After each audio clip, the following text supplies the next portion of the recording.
नमस्कार, मैं हूं राहुल शर्मा। आप देख रहे हैं एसपी 9 न्यूज। स्वागत है आपका हमारे इस खास प्रोग्राम में। शुरुआत करते हैं प्रोग्राम की। और आज मैं अपने प्रोग्राम में बात कर रहा हूं मध्य प्रदेश की। जी हां, जिस तरीके से मध्य प्रदेश में देखने को मिला कि कांग्रेस की सरकार आई, कांग्रेस ने सरकार बनाई, लेकिन मुख्यमंत्री के नाम को लेकर दांव फंस गया। मुख्यमंत्री के नाम को लेकर, मुख्यमंत्री के दावेदारी को लेकर दो नेताओं में झड़प देखने को मिली, दो नेताओं में मनमुटाव देखने को मिला। वो दो नेता थे ज्योतिरादित्य सिंधिया और कांग्रेस प्रदेश अध्यक्ष कमलनाथ। दोनों के बीच में अनबन हो गई। स्थिति तो यहाँ तक आ गई तो ये दोनों एक दूसरे को देखना तक पसंद नहीं कर रहे थे। बीते दिनों देखने को मिला कि प्रेस कॉन्फ्रेंस के दौरान ना तो कमलनाथ ज्योतिरादित्य सिंधिया की तरफ देख रहे थे और ना ज्योतिरादित्य सिंधिया कमलनाथ की तरफ। और स्थिति तो आपको मैं बता दूं ये थी, दोनों एक साथ बैठना भी पसंद नहीं कर रहे थे। भले ही आपस में कुछ और बात चल रही हो, लेकिन मीडिया के सामने कभी भी बातें नहीं छुपती हैं। मीडिया के कैमरे के सामने कभी भी बातें नहीं छुप पाती हैं। मीडिया के कैमरे में जिस तरीके से देखने को मिला कि दोनों ही नेता अपने अपने रंग में नजर आए, दोनों ही नेता अपने अपने कह सकते हैं कि दोनों ही नेता जो है अपने अपने फैसले पर नजर आए और दोनों ही नेता जो है एक दूसरे को देखना पसंद नहीं कर रहे थे। तो स्थिति ये चीज बताती है। और सबसे बड़ी बात है, राजनीति ने ये बताया कि आखिरकार किस तरीके से जो दो नेता पार्टी का प्रचार प्रसार कर रहे थे एक साथ, वही दो नेता आज किस तरीके से सत्ता के लिए आपस में लड़ गए। देखिए, इस राजनीति की अगर हम बात करते हैं तो राजनीति में काफी समय पहले से ये चीजें देखने को मिलती आ रही हैं कि राजनीति में सत्ता हासिल करने के लिए भाई भाई का दुश्मन हो जाता है और बाप बेटे का दुश्मन हो जाता है। तो ये चीजें यहाँ पर बताई जाती हैं और काफी समय से देखने को मिल रहा है कि राजनीति का यही खेल है। और सबसे बड़ा खेल होता है सत्ता का, सबसे बड़ा खेल होता है गद्दी का, और गद्दी की लालच में एक दूसरे का खून भी कर दिया जाता है।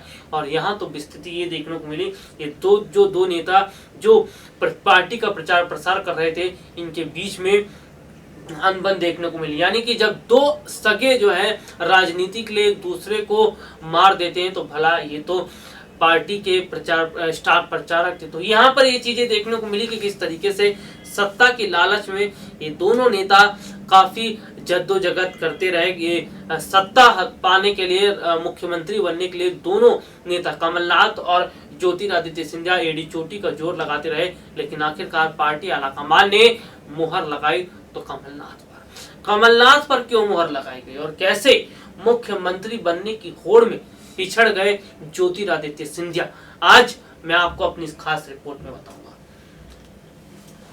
देखिए, लेकिन मैं आपको एक चीज यहाँ पर कहना चाहता हूँ कि प्रोग्राम की हम शुरुआत करते हैं उससे पहले एक बात हम बता देते हैं कि एक मयान में दो तलवारें नहीं होती हैं, और ठीक ऐसा ही यहाँ पर देखने को मिल रहा है।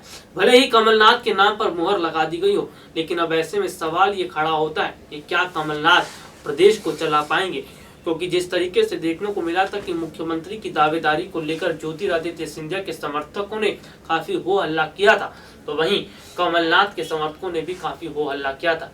तो ऐसे में पार्टी कहीं ना कहीं दो गुटों में अब बढ़ चुकी है। और यहाँ पर यह कहना गलत नहीं होगा कि शायद प्रदेश को चलाने में कमलनाथ को बहुत बड़ी दिक्कतों का सामना करना पड़ सकता है। और सबसे बड़ी बात तो यह है कि आपस में ही नेता कहीं ना कहीं इन 5 सालों में लड़ते झगड़ते रहेंगे। चलिए शुरुआत कर लेते हैं प्रोग्राम की।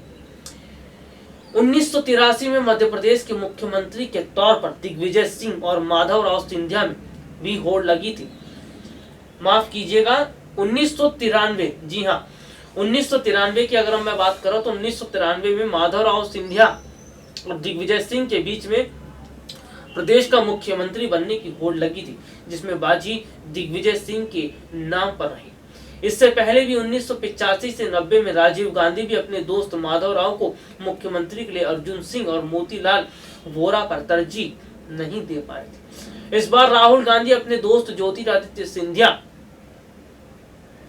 जी हाँ सिंधिया की अगर हम बात करें तो दोस्ती की केमिस्ट्री समझानी हो तो संसद के अंदर नरेंद्र मोदी को लेकर राहुल की आंख मारने वाले वीडियो को देख लीजिए कि मध्य प्रदेश की कमान नहीं जो है वो थाम पाए। यानी कि इस बार भी राहुल गांधी अपने दोस्त ज्योतिरादित्य सिंधिया को प्रदेश का मुख्यमंत्री नहीं बना पाए। बीते गुरुवार को सुबह 10:30 बजे के करीब कांग्रेस अध्यक्ष राहुल गांधी ने मीडिया के लोगों से कहा कि वे अलग अलग जगहों से इनपुट ले रहे हैं, विधायकों से बात कर रहे हैं और लोगों से बात कर रहे हैं और जल्दी मुख्यमंत्री के नामों को लेकर ऐलान किया जाएगा। मैं बीते गुरुवार की जानकारी आपको बता रहा हूं कि आखिरकार क्या हुआ था। बीते गुरुवार को पहले बताया गया कि तीनों राज्यों के मुख्यमंत्री के नाम शाम 4 बजे अनाउंस हो जाएंगे, लेकिन धीरे धीरे इसमें घंटों की देरी देखने को मिली। मध्य प्रदेश में कमलनाथ और ज्योतिरादित्य को मुख्यमंत्री पद का दावेदार बताया जा रहा था। ज्योतिरादित्य सिंधिया का दावा कई वजहों से मजबूत माना जा रहा था। उनकी एक बड़ी वजह तो उनका सिंधिया राजघराने से ताल्लुक ही है, जो भारतीय राजनीति में एक स्थापित घराना रहा है। ज्योतिरादित्य सिंधिया भी बतौर राजनेता स्थापित हो चुके हैं। बीते 16 साल से वे 5 बार लोकसभा के सांसद चुने जा चुके हैं और मनमोहन सिंह सरकार में 7 साल तक सूचना एवं प्रौद्योगिकी, वाणिज्य एवं उद्योग मंत्रालय के जूनियर मिनिस्टर रह चुके हैं। बीते 16 साल में वे 5 बार लोकसभा के सांसद रह चुके हैं ज्योतिरादित्य सिंधिया, और डिप्टी या कह सकते हैं कि जूनियर मिनिस्टर वो रह चुके हैं, जैसे कि मैंने आपको बताया था, वाणिज्य, उद्योग और प्रौद्योगिकी का। इसके बाद 2012 से 2014 तक वे बिजली मंत्रालय के स्वतंत्र प्रभार वाले मंत्री भी रहे।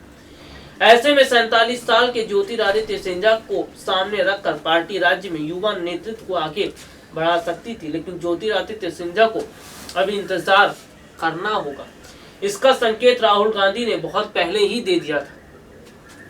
मध्य प्रदेश के मंदसौर में जून 2018 में अपनी चुनावी रैली में उन्होंने कमलनाथ और ज्योतिरादित्य की मौजूदगी में कहा था, हम लोगों के पास कमलनाथ जी मौजूद हैं, उनका अनुभव हमारे काम आएगा। अच्छी बात तो ये भी है कि युवा ज्योतिरादित्य भी हैं, जो भविष्य है। हमारे पास वर्तमान और भविष्य दोनों है। देखिए आप, राहुल गांधी ने कमलनाथ के नाम पर पहले ही मुहर लगा दी थी, और ये बातें हम आपको बता रहे हैं 2018 जून 2018 में किस तरीके से कमलनाथ को उन्होंने न सिर्फ एक अनुभवी नेता बताया, बल्कि उन्होंने कहा कि हमारे पास एक अनुभवी नेता है जो प्रदेश की कमान को सही ढंग से संभाल सकते हैं। ठीक यही बात राहुल गांधी ने बीते गुरुवार देर शाम लियो टॉल्स्टॉय के कथन और कमलनाथ ज्योतिरादित्य सिंधिया की तस्वीर के साथ की। तो जो नतीजा गुरुवार की देर रात सामने आया, उसकी पृष्ठभूमि में 8 महीने पहले ही राहुल गांधी के इन संकेतों में समझ सकते हैं। 1956 और 2018 तक की राजनीति पर 2 खंडों में राजनीतिनामा लिख चुके वरिष्ठ पत्रकार ने बताई थी। ये बात तो सही है कि कमलनाथ ज्यादा अनुभवी हैं, लेकिन भविष्य ज्योतिरादित्य सिंधिया का ही है।